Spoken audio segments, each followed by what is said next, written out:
প্রতি সপ্তাহের হাট বাজারগুলোতে জমে উঠেছে শীতকালীন সবজি ও অন্যান্য পণ্য সামগ্রী, যা ক্রয় করার জন্য অনেক গ্রাম থেকে এই হাট বাজারে দলবদ্ধভাবে এসে থাকেন।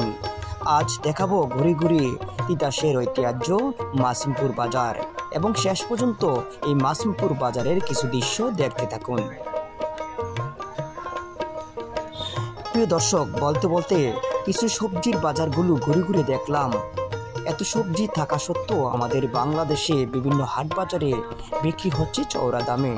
তবে এই চওড়া দামে কিনতে গিয়ে অনেকেই ভোগান্তির মধ্যে রয়েছে এবং হিমশিম খাচ্ছে সেই সবজি ও পণ্য সামগ্রী ক্রয় করতে গিয়ে।